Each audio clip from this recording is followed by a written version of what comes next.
আসসালামু আলাইকুম প্রিয় শিক্ষার্থীরা, আজকের ক্লাসে আর ইউ সি ইউনিটে ভেক্টর ফিজিক্সের ভেক্টরের 14 গোষ্ঠী উদ্ধার করা হবে। আজকের ক্লাসে যেই টপিকগুলো তোমাদের করানো হবে সেই টপিকগুলো থেকে আর ইউ সি ইউনিটে কোশ্চেন আসার চান্সেস 90 থেকে 100%। সো প্রতিটা টপিক আমি একবারে বেসিক লেভেল থেকে করানোর চেষ্টা করব এবং সেই টপিক থেকে কোশ্চেন সলভ করার চেষ্টা করব। তো তোমার প্রিপারেশন যদি একবারেই নিচে হয়, একবারে জিরো লেভেলে হয়, আমি সেই অনুযায়ী ধরে এই ক্লাসগুলো ডিজাইন করা হয়েছে। তো শুরু করা যাক। প্রথম যে টপিকটা সেটা হলো লব্ধি সংক্রান্ত। তো লব্ধি সংক্রান্ত কি কি বিষয় তোমার জানা থাকা উচিত, লব্ধির ম্যাথগুলো সলভ করার জন্য তোমার এট ফার্স্ট যে বিষয়গুলো জানা থাকা উচিত, যে ধরো তোমাকে দুইটা ভেক্টর দেওয়া আছে পি ও কিউ, একবারে জেনারেল জিনিস যে পি ও কিউ দুইটা ভেক্টর দেওয়া আছে এবং এদের মধ্যবর্তী কোণ আলফা তুমি সামহাও জানো। সেই ক্ষেত্রে তোমার লব্ধি কিভাবে বের করবা? R equal P square plus Q square plus 2pq cos alpha, তাই তো? এই সূত্র সবারই জানা। এবং এখান থেকে আর কি বের করা যায়? দিক বের করা যায়, tan theta. tan theta equal p plus q sin আলফা, q cos আলফা, q sin আলফা। That's it. এই সূত্র সবারই জানা। এখন তোমার কাছে লব্ধির কি কি টাইপের কোশ্চেন আসতে পারে? তোমার কাছে চাইতে পারে সর্বোচ্চ লব্ধি কখন হবে, একটা ভেক্টরের সর্বোচ্চ লব্ধি কখন হয়? একটা ভেক্টরের সর্বোচ্চ লব্ধি তখনই হবে যখন আলফা এর মান হবে 0 ডিগ্রি। অর্থাৎ এইদিকে একটা ভেক্টর ক্রিয়া করতেছে, আরেকটা ভেক্টর সেম দিকে যদি ক্রিয়া করে তাহলেই কেবলমাত্র তুমি একটা ভেক্টরের সর্বোচ্চ লব্ধি পেতে পারো। অর্থাৎ এমন ধরো একটা রোপ তুমি টানতেছো, তোমার ফ্রেনও একই দিকে টানতেছে, সেক্ষেত্রে তার লব্ধি হবে সর্বোচ্চ এবং সেক্ষেত্রে আলফা এর মান কত? 0 ডিগ্রি। অর্থাৎ তুমি একটা কোশ্চেনের অ্যান্সার পাইলা, আলফা ইকুয়াল 0 ডিগ্রি হলে লব্ধি এর মান সর্বোচ্চ। নোট ইট ডাউন, এটা খাতার মধ্যে লিখে রাখো। আলফা এর মান 0 ডিগ্রি হলে লব্ধি এর মান সর্বোচ্চ। এরপর যদি আলফা এর মান 0 ডিগ্রি হয় সেক্ষেত্রে লব্ধি ইকুয়াল কত? আর ইকুয়াল পি প্লাস কিউ। এটা আরেকটা সূত্র ফর্মেশন হলো, আর ইকুয়াল পি প্লাস কিউ। ঠিক আছে? এরপর যে সূত্র তোমাকে জানতে হবে, যে ধরো লব্ধি এর মান সর্বনিম্ন কখন হয়? লব্ধি এর মান সর্বনিম্ন হয় যখন alpha equal 180 degree. Alpha equal 180 degree হলে আর হবে মিনিমাম, আর মিনিমাম এখানে আর হবে max. Note it down. Alpha equal 180 degree হলে লব্ধি এর মান হবে সর্বনিম্ন। যদি লব্ধি এর মান সর্বনিম্ন হয় সেই ক্ষেত্রে তোমার আর ইকুয়াল কত হবে? আর মিনিমাম ইকুয়াল হবে পি মাইনাস কিউ। এই সূত্র লিখে রাখো। তো তোমার কাছে কোন একটা কোশ্চেনে সামহাও দিল যে হচ্ছে একটা ভেক্টরের মান 30 নিউটন আর এটা ভেক্টরের মান 10 নিউটন, সেই ক্ষেত্রে ভেক্টরের সর্বোচ্চ লব্ধি কত অথবা সর্বনিম্ন লব্ধি কত? এবং আরেকটা কোশ্চেন হয় যে একটা ভেক্টরের মান তোমাকে কোশ্চেন দিছে P equal 10 newton, Q equal 30 newton. তো তোমাকে কোশ্চেনের মধ্যে বললো নিচের কোনটি লব্ধি হওয়ার সম্ভাবনা নাই, নিচের কোনটি লব্ধি হতে পারে না। কোশ্চেনটা বুঝো, তোমাকে বলছে নিচের কোনটি লব্ধি হতে পারে না। তোমাকে মান দেওয়া আছে P equal 10 newton, Q equal 30 newton বল দেওয়া আছে। তোমার কাছে কোশ্চেন করছে নিচের কোনটি লব্ধি হতে পারে না। সেক্ষেত্রে তোমার অপশনে দেওয়া আছে এ ইকুয়াল 10 নিউটন, বি ইকুয়াল ধরলাম 30 নিউটন, সি ইকুয়াল 50 নিউটন, তারপর তোমাকে ডি ইকুয়াল ধরলাম 40 নিউটন, তারপর 0 নিউটন ধরলাম যে হচ্ছে তোমার কাছে ই ইকুয়াল দেওয়া আছে 0 নিউটন। আমি ধরলাম সাপোজ পাঁচটা অপশন নিয়ে আমি আলোচনা করবো, এই জন্য আমি 5টা অপশন দিছি। এখন তোমাকে বলছে পি একটা ভেক্টর 10 নিউটন, কিউ একটা ভেক্টর হচ্ছে 30 নিউটন, নিচের কোনটি লব্ধি হতে পারে না। তোমরা যারা এই অ্যান্সারটা করতে পারবে অবশ্যই কমেন্ট করে জানাবা, আমি তোমাকে অ্যান্সারটা বলে দেই কি কোনটা লব্ধি হইতে পারে না। এখন কিভাবে লব্ধি হইতে পারে না এটা আগে তোমাকে বুঝতে হবে যে লব্ধির রেঞ্জটা আসলে কোথায় থেকে কোথায় পর্যন্ত হইতে পারে। একটা লব্ধির রেঞ্জ হইতে পারে আর মিনিমাম থেকে আর ম্যাক্স পর্যন্ত, তাই তো? এর বাইরে তো আর লব্ধি হয়, লব্ধি সর্বনিম্ন হবে অথবা সর্বোচ্চ হবে অথবা এদের মাঝখানে কোনো একটা মান থাকলে সেইটা মান লব্ধি হইতে পারে, তাই তো? এখন তোমার এইখানে পি একটা দেওয়া আছে 10 নিউটন, কিউ একটা দেওয়া আছে 30 নিউটন, বলছে নিচের কোনটি লব্ধি হতে পারে না। তো এইখানে তোমাকে আগে বের করতে হবে, ক্যালকুলেট করতে হবে যে লব্ধির সর্বোচ্চ মান কোনটা। লব্ধির সর্বোচ্চ মান কত? 40 নিউটন। লব্ধি আর ম্যাক্স হচ্ছে 40 নিউটন এবং সর্বোচ্চ এবং সর্বনিম্ন নিউটন কত? 20 নিউটন। 20 নিউটন, তার মানে তোমার যে লব্ধিগুলো হবে সেটা হয় 20 থেকে 40 নিউটন এই রেঞ্জে থাকতে হবে। 20 থেকে 40 নিউটন এই রেঞ্জে তোমাকে থাকতে হবে। এখন 20 থেকে 40 তোমার এখন অপশনে চেক দিতে হবে যে 20 থেকে 40 এর মধ্যে কে কে আছে এবং কে কে নাই। দেখো 10 নিউটন 20 থেকে 40 এর মধ্যে নাই, তার মানে এটা লব্ধি হতে পারে না। 30 নিউটন 20 থেকে 40 এর রেঞ্জে আছে, তার মানে এটা লব্ধি হতে পারে। ফি 50 নিউটন নাই, তার মানে এটা লব্ধি হতে পারে না। ডি 40 নিউটন অবশ্যই পারে, এবং ই 0 নিউটন যেটা পারে না। তো তোমার কয়টা, যে তোমার হচ্ছে এই যে এই অপশন গুলো হচ্ছে লব্ধি হতে পারে না। তো তোমার পরীক্ষা যেটা থাকবে, যে কোনো একটা অপশন থাকবে যেটা লব্ধি হতে পারে না, যেটা ওই রেঞ্জের মধ্যে পড়ে না। অথবা তোমাকে কোশ্চেনটা উল্টায় বলতে পারে নিচের কোনটি লব্ধি হতে পারে। সেই ক্ষেত্রে ধরো এ সি ই একটা অপশন দিছে, আর একটা হচ্ছে বি একটা অপশন দিছে, সেই ক্ষেত্রে তোমার বি হবে রাইট অ্যান্সার। তো কোশ্চেন গুলো কিভাবে ফর্ম হতে পারে আশা করি বুঝতে পারতেছো। এখন তোমাকে আরো একটা কোশ্চেন করতে পারে, ধরো ভেক্টর দ্বয় পরস্পর লম্ব, সেই ক্ষেত্রে লব্ধির মান কত হবে? ধরো ভেক্টর দ্বয় পরস্পর লম্ব, আলফা ইকুয়াল 90 ডিগ্রি, সেই ক্ষেত্রে লব্ধির মান কিভাবে বের করতে পারো? যদি আলফা ইকুয়াল 90 ডিগ্রি হয়, সেক্ষেত্রে R square equal P square plus Q square. That's it, that's it. এখন ধরো এমন কিছু মান দেওয়া আছে যে তোমাকে এইটা হলো তোমার লব্ধি, ঠিক আছে? এটা হচ্ছে 90 ডিগ্রি। তোমার পি এর মান দেওয়া আছে 10 নিউটন, কিউ এর মান দেওয়া আছে ধরলাম 5 নিউটন। তোমার কাছে এটা হলো পি, এটা হলো কিউ, তোমার কাছে বলছে লব্ধি এর মান বের করো। তো লব্ধি এর মান বের করতে পারবে না, P square plus Q square, just মান বসায় দিবা, অ্যান্সার বের হয়ে আসবে, এতটুকুই। এখন তোমার এক্স্যাক্টলি রাবিতে আসে এমন কয়েকটা কোশ্চেন আমরা সলভ করি। এই কোশ্চেনে বলছে কি ওয়ান, দেখো এরকম একটা ভেক্টর দিয়ে বলছে যে ভেক্টরের জন্য নিচের কোন ইকুয়েশনটা সঠিক। তো এটা একবারে 9 10 এর ম্যাথ, যে হচ্ছে এমন যদি একটা আমার কোশ্চেন ভেক্টর দেওয়া থাকে, এটা ধরো পি, এটা হলো কিউ, আর এই দিক দিয়ে হবে অবশ্যই এটা ধরো আর। তো এটা গেল হচ্ছে পি, এটা গেল কিউ, তো আমার vector P plus Q equal হয় আর। কিভাবে হয়, যে আমার যে দুইটা ভেক্টর একই দিকে আছে ওগুলো হবে যোগ, আর যেটা বিপরীতমুখী আছে ওটা হবে তার ইকুয়াল। তোমাকে এরকম একটা ইকুয়েশন দিয়ে বলছে যে এখানে নিচের কোনটা সঠিক, নিচের কোনটা সঠিক। দেখো এ আর সি একই দিকে যেতেছে, তার মানে এ প্লাস সি ইকুয়াল হলো বি, এটাই হলো তোমার সঠিক ইকুয়েশন। অপশনে বেশ কয়েকটা অপশন দেওয়া ছিল এবং সেখান থেকে তোমাকে অ্যান্সারটা কালেক্ট করতে হতো। এরপর আসি নেক্সট কোশ্চেনে, যে দুটি সমমানের ভেক্টরের লব্ধি, এদের একটি সমান মধ্যবর্তী কোণ কত? কি বলছে, দুটো সমমানের ভেক্টর আছে এবং তাদের লব্ধি তাদের একটি সমান, অর্থাৎ দুটো সমমানের ভেক্টর পি ইকুয়াল ধরলাম পি, কিউ ইকুয়াল ধরলাম পি, এবং তাদের লব্ধি এদের দুজনের যে কোনো একজনের সমান। তার মানে কি, আর ইকুয়াল হলো পি, আর ইকুয়াল হলো পি। তোমার কাছে পি এর মান দেওয়া আছে, কিউ এর মান দেওয়া আছে, আর এর মান দেওয়া আছে, মধ্যবর্তী কোণ চাইছে। কিভাবে বের করবা? P square equal P square plus P square plus 2p into P cos alpha. Just এই ইকুয়েশনটা সলভ করো, সলভ করলে যেটা অ্যান্সার আসবে সেটাই তোমার হলো কাঙ্ক্ষিত অ্যান্সার। অবশ্যই কত আসছে সেটা তুমি আমাকে কমেন্ট করে জানাবা।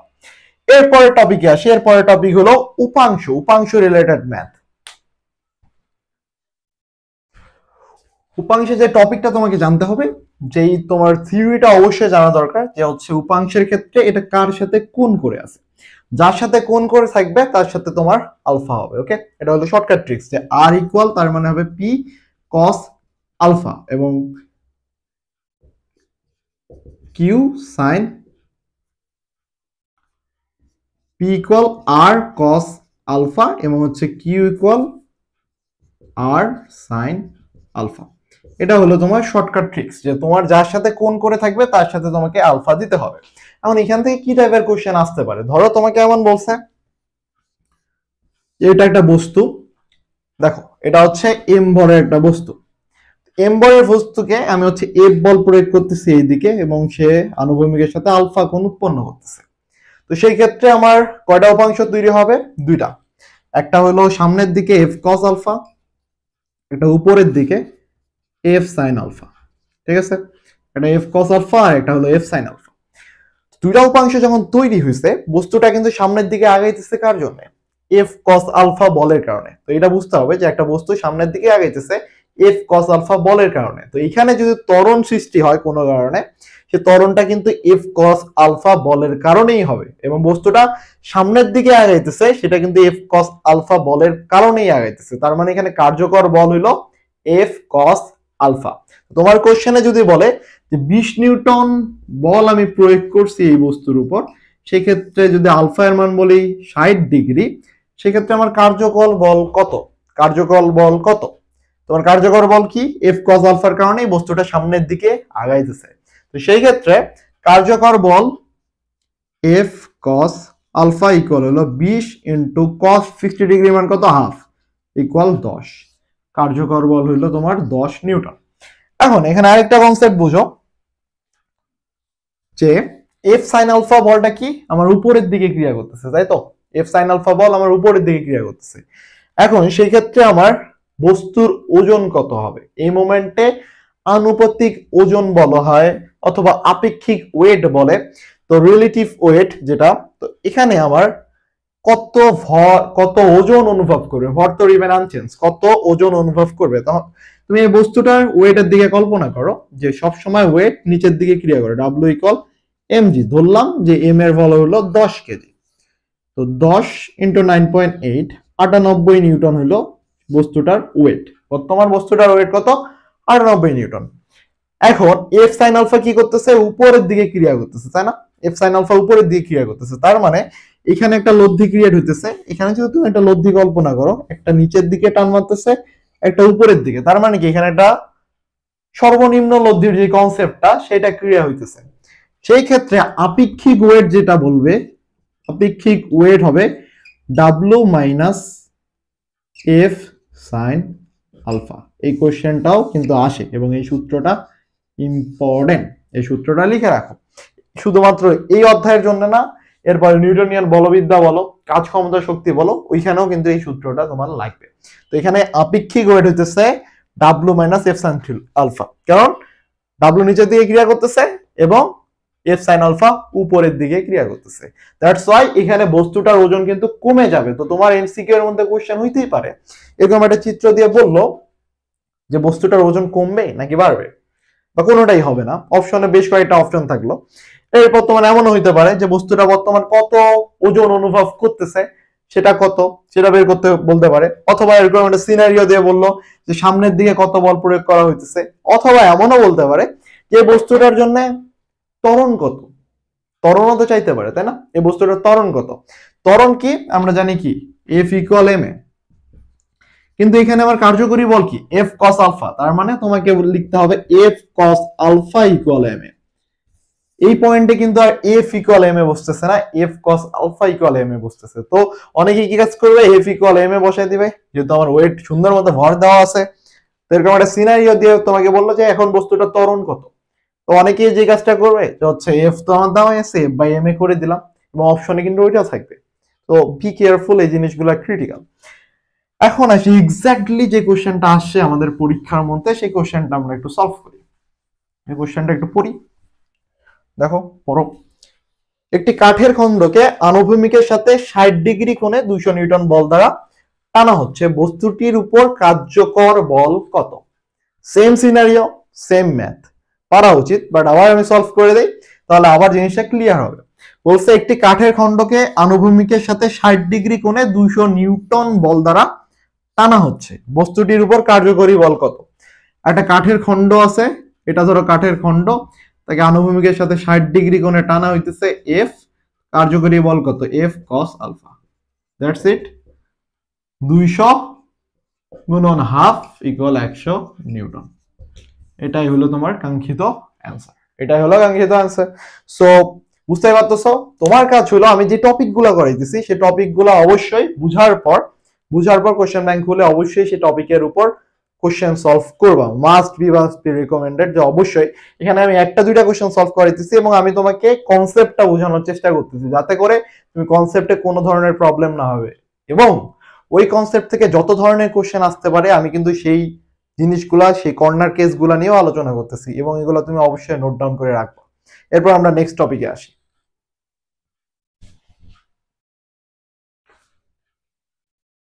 মোস্ট ইম্পর্টেন্ট কয়েকটা টপিক হলো অবস্থান ভেক্টর, একক ভেক্টর এবং ডট ও ক্রস গুণফল।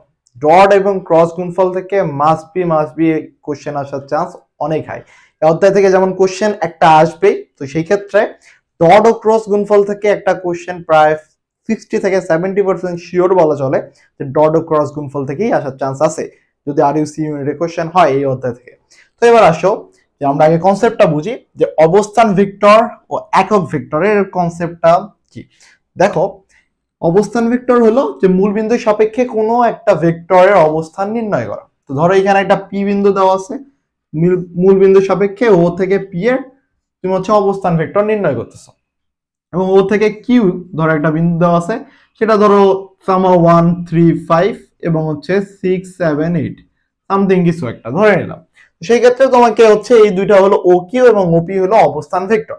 এখন তোমাকে জানতে চাইতে পারে পি কিউ এর অবস্থান ভেক্টর কত, পি থেকে কিউ এর অবস্থান ভেক্টর কত, পি থেকে কিউ। তো এটার জন্য এমসিকিউ শর্টকাট ট্রিক্স, যেখান থেকে যেটার অবস্থান ভেক্টর নির্ণয় করতে বলবে তার উল্টাটা তুমি মাইনাস করবে, অর্থাৎ কিউ থেকে পি বাদ দিয়ে দিবা। তার মানে কত, 1 থেকে 6 বাদ দিবা, 1 থেকে 6i প্লাস 3 থেকে 7j 7j এবং প্লাস 5 মাইনাস 8k। এটা করে যেটা আসবে সেটাই হলো তোমার কাঙ্ক্ষিত অবস্থান ভেক্টর। তো একটা কোশ্চেন সলভ করে এই কোশ্চেনে কি বলছে যে তোমার এ একটা ভেক্টর বি একটা ভেক্টর, তো তোমার কাছে এ বি চাইছে। এ বি চাওয়া মানে কি বি থেকে এ বাদ দিবা। তো অনেকে এই জিনিসটা ভুল করে যে সে এ থেকে বি বাদ দেয় এবং অ্যান্সার সেটাও কিন্তু অপশনে থাকে এবং সে অনেক খুশি থাকে যে সে তো একটা ভালো অ্যান্সারই দিছে এবং অবশ্যই correct, but it's a wrong answer. তোমার এ থেকে বি বলছে, তার মানে বি থেকে এ বাদ দিবা, অর্থাৎ আই থেকে 3i বাদ, i মাইনাস 3i মানে হচ্ছে মাইনাস 2i। তারপর দেখো প্লাস ধরলাম 3 থেকে মাইনাস 2 2 যে 2 থেকে মাইনাস 4k। এইটাই অ্যান্সার। এটা করলে যা হয় তাই হলো তোমার কাঙ্ক্ষিত অ্যান্সার। অর্থাৎ যেখান থেকে যেটা চাইতেছে তার এ থেকে বি চাইছে, তো তুমি বি থেকে এ বাদ দিয়ে যেটা পাবা সেটাই হলো তোমার কাঙ্ক্ষিত অবস্থান ভেক্টর। এবং একক ভেক্টর কিভাবে নির্ণয় করে, একক ভেক্টর সমান হলো কোন একটা ভেক্টরের তার মান দ্বারা ভাগ করা, অর্থাৎ এ এর একক ভেক্টর হবে এ মডুলাস অফ এ। এটা হলো একক ভেক্টর নির্ণয়ের সূত্র। তো যে কোনো একটা ভেক্টর, ধরো আমি বলছি যে দুটা ভেক্টর পরস্পর লম্ব এবং তাদের লম্ব একক ভেক্টর বের করো। তো দুইটা ভেক্টর পরস্পর লম্ব হয় তাদের ক্রস গুণফলের কারণে, এ ক্রস বি। এখন আমি চাইছি তাদের লম্ব একক ভেক্টর নির্ণয় করতে, তার মানে তাদের মান দ্বারা ভাগ করতে হবে, এ ক্রস বি মডুলাস, যাকে ইটা দ্বারা প্রকাশ করা হয়। এই তো এবার আসি আমরা একটু ডট ও ক্রস গুণফলের কনসেপ্টে। তো ডট ও ক্রস গুণফলে যে জিনিসটা সব থেকে বেশি ইম্পর্টেন্ট এবং সব থেকে বেশি বার আসে সে জিনিসটা হলো যে দুইটা ভেক্টর পরস্পর লম্ব কিনা, দুইটা ভেক্টর পরস্পর সমান্তরাল কিনা। তো আমরা সবাই জানি দুইটা ভেক্টর যদি লম্ব হয় তার শর্ত হলো, যদি না জানো অবশ্যই জানো, 0। তাদের ডট গুণফল হইতে হবে 0। দুইটা ভেক্টর পরস্পর লম্ব হওয়ার শর্ত হলো তাদের ডট গুণফল হইতে হবে 0, এবং দুইটা ভেক্টর পরস্পর সমান্তরাল হওয়ার শর্ত হলো তাদের ক্রস গুণফল হইতে হবে 0। ঠিক আছে, এই দুইটা শর্ত তোমাকে অবশ্যই জানতে হইতেছে। এখন এর বাইরে তোমাকে কি করতে হবে, এখন তোমাকে ম্যাথ তো দিল, সেই ক্ষেত্রে তোমার কি টাইপের ম্যাথ দিতে পারে। এবং এটা বাদে তোমাকে আরেকটা জিনিস জানতে হবে, অভিক্ষেপ। এই জায়গা থেকে অভিক্ষেপ, লম্ব অভিক্ষেপ, ধরো অভিক্ষেপ তোমাকে বললো এ এর উপর, এ বরাবর বা এর উপর বরাবর অথবা উপর বি এর লম্ব অভিক্ষেপ। দেখো এই জায়গায় আগে আমি ডট গুণফলের কনসেপ্টটা বলি, যে ডট গুণফল এ ডট বি ইকুয়াল কত, A B cos theta. Dot গুণফল কি, A dot B equal A B cos theta, এবং ক্রস গুণফল এ ক্রস বি ইকুয়াল হলো এ বি সাইন থিটা। এই দুটো সূত্র আশা করি সবাই জানা উচিত, অলরেডি অনেকগুলো এক্সাম দিছো। তো যদি না জানো অবশ্যই জানা রাখো, যেহেতু আমি ধরে নিছি যে তোমরা একবারে 0 থেকে এই শুরু করতেছো এবং এই 2 মাসের মধ্যে কিভাবে একবারে যে 0 থেকে তোমরা একবারে আরই ক্র্যাক করতে পারো ফিজিক্সে, যাতে কোনো ধরনের প্রবলেম না থাকে, সেইভাবেই আমি ক্লাসটা ডিজাইন করার চেষ্টা করতেছি। তোমাকে বলছে এ বরাবর বি এর লম্ব অভিক্ষেপ, যার অভিক্ষেপ তার cos থিটা। বি এর লম্ব অভিক্ষেপ বলছে, তার মানে বি cos থিটা। এই সূত্রটা লক্ষ্য করো, বি cos থিটা, তো তুমি এই জিনিসটাকে কভার করে নিছো, বি cos থিটা তার মানে কি ইকুয়াল হবে এ ডট বি বাই এ, যার অভিক্ষেপ তার cos থিটা এবং বাকিটা দ্বারা ভাগ। যদি বলতো এ লম্ব অভিক্ষেপ, তার মানে কি হতো, এ এর লম্ব অভিক্ষেপ আমরা ডটের গুণফল জানি, A dot B equal A B cos theta. A এর লম্ব অভিক্ষেপ মানে এ cos থিটা, বিটা এদিক ভাগ হবে, তার মানে বিটা এদিক চলে আসবে। তখন কি হতো, A cos theta equal A dot B by A. এই সূত্র জানো যে লম্ব অভিক্ষেপের সূত্রটা এটা, তো জানানোর চেষ্টা করলাম। এখন হয়তো অনেকেই জানো, বাট তারপরে জানানোর চেষ্টা করলাম কারণ এটা জানানো উচিত। এবার আমরা এক্সাক্ট কিছু কোশ্চেন সলভ করি এবং কিছু শর্টকাট ট্রিক সম্পর্কেও অবশ্যই জানানোর চেষ্টা করব। দেখো, তোমাকে এই কোশ্চেনে বলছে এ একটা ভেক্টর, বি একটা ভেক্টর, এদের ডট গুণফল বের করো। ডট গুণফল বের করা ভেরি ইজি, তুমি এ ডট বি করবা, ডট গুণফল বের করে দিবা। এবং অভিক্ষেপ এ এর উপর বি এর লম্ব অভিক্ষেপ, এ এর উপর বি এর লম্ব অভিক্ষেপ, তার মানে বি কস থিটা। তো বি কস থিটা ইকুয়াল কত? A dot B, A dot B by A dot B 3, এটার সাথে এটা ডট গুণফল plus 4 minus 3, then A modulus of A এর ভ্যালু, তাহলে রুট ওভার 1 এর উপর স্কয়ার, 2 এর উপর স্কয়ার প্লাস 3 এর উপর স্কয়ার। দ্যাটস ইট। এটাই হলো তোমার এ এর উপর বি এর লম্ব অভিক্ষেপ। এখন এর পরের কোশ্চেন বলছে, পড়ো যে দুইটা ভেক্টরের স্কেলার গুণফল হলো 18, দুইটা ভেক্টরের স্কেলার গুণফল 18 এবং ডট গুণফল 6√2 হলে মধ্যবর্তী কোণ কত? মধ্যবর্তী কোণ কত? তো তোমাকে বলছে দুইটা ভেক্টরের স্কেলার গুণফল 18, তার মানে হচ্ছে এ ডট বি, এটা হলো স্কেলার গুণফল 18। এ ডট বি কে কি লিখতে পারো? এ বি কস থিটা ইকুয়াল 18। এবং বলছে, সরি, তোমাকে স্কেলার গুণফল এবং এটা হবে ক্রস, এবং ক্রস গুণফল বলছে 6√3, এ ক্রস বি ইকুয়াল বলছে 6√3, অর্থাৎ ভেক্টর গুণফল। তো ডট গুণফলটাকে বলা হয় স্কেলার গুণফল এবং ক্রস গুণফলটাকে বলা হয় ভেক্টর গুণফল। না জানলে অবশ্যই জানে রাখো। A B sine theta equal 6√3। এখন তোমাকে বলছে এই ভেক্টর দুইটার মধ্যবর্তী কোণ কত? তো এটা যদি আমি 1 নাম্বার ইকুয়েশন বলি, এটা যদি আমি 2 নাম্বার ইকুয়েশন বলি, অবশ্যই এমসিকিউ কে 1 এবং 2 নাম্বার ইকুয়েশন লিখে করার কোনো দরকার নাই, তুমি জাস্ট দুটো ভাগ দিয়ে দিবা। তাহলে sin theta by tan cos theta equal হলো 6√3 ভাগ 18। দেন এটা দেখো 6 3 1/√3, tan থিটা ইকুয়াল 1/√3, তার মানে থিটা এর মান হলো 30 degree. That's the answer, that's the answer. এরপর তোমাকে বলছে দুইটা ভেক্টর যদি লম্ব হয় সেক্ষেত্রে লম্ব হলে এ এর মান কত? ভেরি ইজি, তুমি এর মান ডট গুণফল করে 0, তো সেক্ষেত্রে এর মান বের করতে পারবা। এখন প্যারাটা হলো যে দুইটা ভেক্টর যদি পরস্পর সমান্তরাল হয় সেই ক্ষেত্রে তুমি ভেক্টর দ্বয়ের যে কোনো একটা আননোন ভ্যালু কিভাবে ক্যালকুলেট করতে পারো? আমরা জানি যে দুইটা ভেক্টর পরস্পর যদি সমান্তরাল হয় সেই ক্ষেত্রে a ক্রস b ইকুয়াল হলো 0, তাই তো? a ক্রস b ইকুয়াল 0, দুইটা ভেক্টর পরস্পর সমান্তরাল হয় সত্য হলো a ক্রস b ইকুয়াল 0, এটা হলো আমরা জানি। এখন তোমাকে তো এটা বলে নাই, তোমাকে বলছে যে দুইটা ভেক্টরের ক্রস গুণফল, এটা ধরো এই কোশ্চেনটা, এ একটা ভেক্টর, বি সি একটা ভেক্টর, এর মান দেওয়া আছে 2i plus 2j minus k, এবং সি এর মান দেওয়া আছে 3i plus aj minus bk। তোমার কাছে জানতে চাইছে এই দুইটা ভেক্টর কখন সমান্তরাল হবে, যদি এ এবং সি এর মান কত হলে এই দুইটা ভেক্টর সমান্তরাল হবে। তুমি জানো a ক্রস b ইকুয়াল 0, তো সেই ক্ষেত্রে সমান্তরাল হওয়ার চান্স আছে, মানে 0 হলে সমান্তরাল হবে। তো ওইভাবে যদি তুমি ডিটারমিন করে বের করার চেষ্টা করো, তোমার না এতটুকু জায়গা দিবে আর না তোমার কোশ্চেনটা সলভ হবে কোনো কালে। তো সেই ক্ষেত্রে আমরা কি করতে পারি? শর্টকাট ট্রিক্স, যে দুইটা ভেক্টর সমান্তরাল হলে তাদের যেই সহগগুলো আছে এগুলো পরস্পর সমান হয়।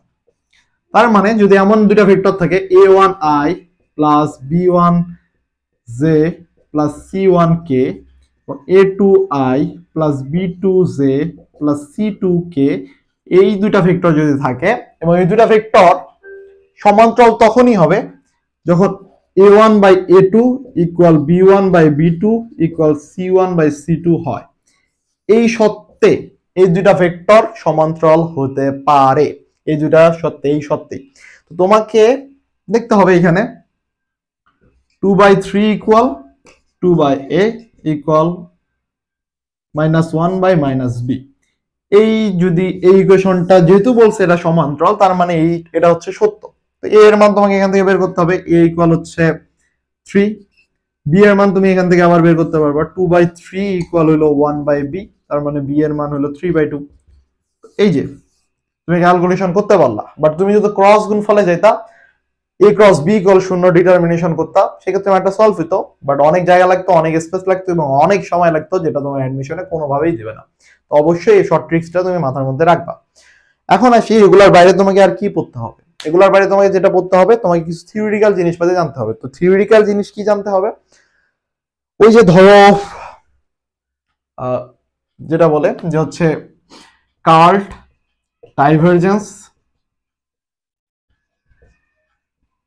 কখন হয়, এবং কার্ল শূন্য হলে কি হয়, ডাইভারজেন্স শূন্য হলে কি হয়, ডাইভারজেন্স নেগেটিভ হলে কি হয়, পজিটিভ হলে কি হয়।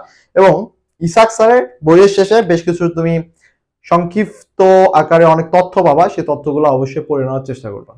এতটুকু ছিল ভেক্টর সম্পর্কে। তোমার কাজ হলো এই ক্লাসটা করার পর এখানে যতগুলো থিওরি পড়াইছি সব থিওরি ভালো মতো বুঝা, এবং কোনো কিছু যদি না বুঝে থাকো অবশ্যই কমেন্ট করে জানাবা, এবং এগুলো অবশ্যই তুমি খাতার মধ্যে লিখবা। লেখার পর কোশ্চেন ব্যাংকে যাবা, এই টপিকগুলো অবশ্যই পড়বা। এই প্রতিটা টপিক অনেক বেশি ইম্পর্টেন্ট এবং এই প্রতিটা টপিক থেকে কোশ্চেন আসার চান্স অনেক বেশি হাই। সো তোমার একই সাথে আমরা অ্যানালাইসিস করাইতেছি, প্লাস তোমাকে টপিক বোঝানোর চেষ্টা করতেছি, প্লাস কোশ্চেন গুলো সলভ করার চেষ্টা করতেছি। তো অবশ্যই তোমার কাজ হলো এই মুহূর্তে, তুমি যদি চাও যে তোমার একটা সিট কনফার্ম হোক, অবশ্যই ভালো মতো করে পড়া, এবং অবশ্যই পড়া উচিত এবং পড়তেই হবে, এর বাইরে কোনো অপশন নাই। সো অবশ্যই ভিডিওটা ভালো লাগলে অবশ্যই লাইক করবা এবং তোমার ফ্রেন্ডদের সাথে শেয়ার করার চেষ্টা করবা। ধন্যবাদ।